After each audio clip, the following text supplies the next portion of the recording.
Bismillahirrahmanirrahim. Assalamualaikum warahmatullahi wabarakatuh.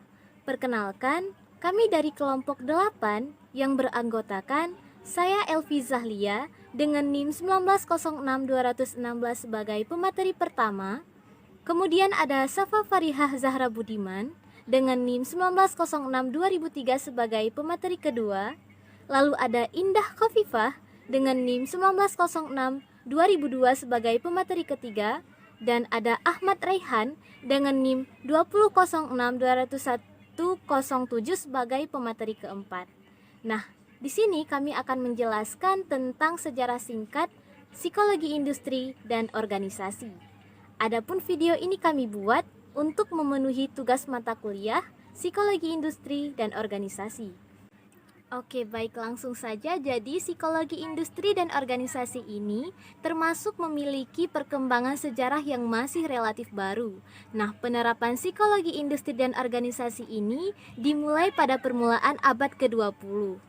Nah, meskipun berbagai ahli psikologi tidak sepakat tentang keaslian dan ketepatan waktu yang tertuang dalam sejarah psikologi industri dan organisasi, namun hal itu secara umum telah dicatat dalam sejarah bahwasannya psikologi industri dan organisasi ini mulai dikenal sejak tahun 1903 ketika Walter D. Scott menulis tentang The Theory of Advertising, yang dimana psikologi pada awalnya itu diaplikasikan dalam bisnis, dan tepatnya pada tahun 1913 ketika Hugo Masterbeck menulis Psychology and Industrial Efficiency. Dan bagaimanapun juga, psikologi industri dan organisasi ini telah dicatat secara resmi lahir pada awal tahun 1900-an. Pada tahun 1930-an, psikologi industri dan organisasi mempunyai bidang gerak yang lebih besar dan lebih luas. Kemudian, bidang geraknya mengarah terutama membahas persoalan-persoalan sumber daya manusia, seperti seleksi dan penempatan karyawan. Sementara itu, pada tahun 1930, dengan berbagai hasil penemuan dari studi Hawthorne yang terkenal, maka psikologi menjadi lebih terlibat dalam kegiatan-kegiatan yang mengarah pada kualitas, lingkungan kerja, dan juga sikap-sikap karyawan. Selanjutnya, pada tahun 1960-an ditemukan beberapa karakteristik yang menjadi bagian dari penggalan-penggalan utama perundang-undangan tentang hak penduduk atau sipil. Undang-undang tersebut diarahkan untuk memberi perhatian terhadap sumber daya manusia yang profesional dalam mengembangkan berbagai teknik seleksi yang adil. Setiap hasil seleksi itu dipakai sebagai bahan pertimbangan oleh psikolog untuk menentukan dan menempatkan karyawan pada bidang yang sesuai dengan potensinya, atau the right person in the right place. Pada tahun 1970-an, penelitian diarahkan pada setiap persoalan kepuasan dan motivasi karyawan, sehingga banyak teori tentang perilaku karyawan yang ada dalam organisasi yang dikembangkan. Selanjutnya, pada tahun 1980-an dan 90-an telah terjadi 3 perubahan, di mana perubahan utama ada psikologi, industri, dan organisasi. Yang pertama itu ada bertambahnya penggunaan teknik analisis dan metode statistik yang semakin canggih. Perubahan ini adalah jelas jika satu berbanding dengan beberapa artikel jurnal yang telah dipublikasikan pada tahun 1980-an.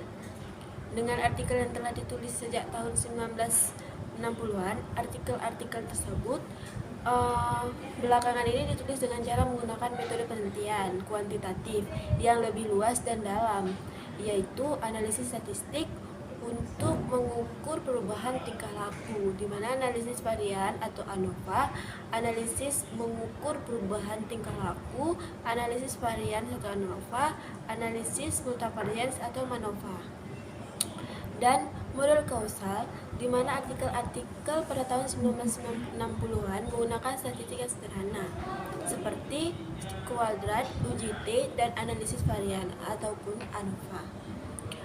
Satu arah atau dua arah, juga analisis hubungan linear dan berganda, serta regresi linear dan berganda atau part analysis. Program statistik Lisrel dan Amos dan Sam yang digunakan dalam penelitian di bidang industri atau organisasi.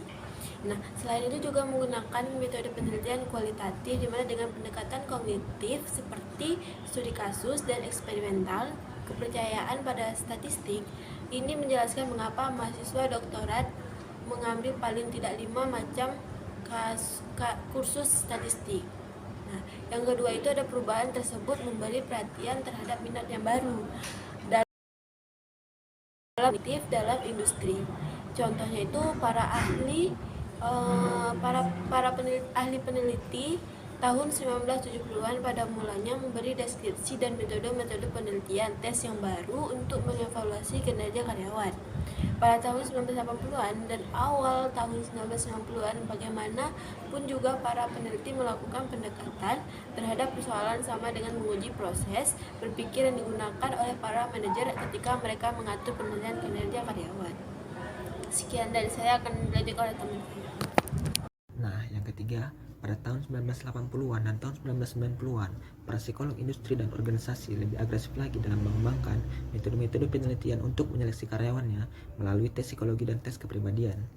Nah, kemudian pada tahun 1960-an dan tahun 1970-an, pengadilan hanya menggunakan data interpretasi untuk menentukan calon karyawannya tanpa menggunakan metode yang lebih tepat.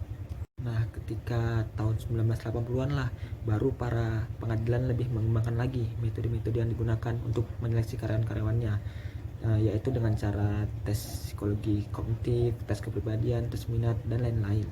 Nah, perubahan-perubahan tersebut membuat para psikolog industri dan organisasi menjadi lebih memerhatikan karyawan-karyawannya dengan melihat perbedaan gender, usia, maupun juga produktivitas kerja karyawan-karyawannya. Tahun 1995 masih ada para psikolog industri ataupun organisasi yang menggunakan metode-metode pendekatan yang agresif dalam menentukan calon karyawannya.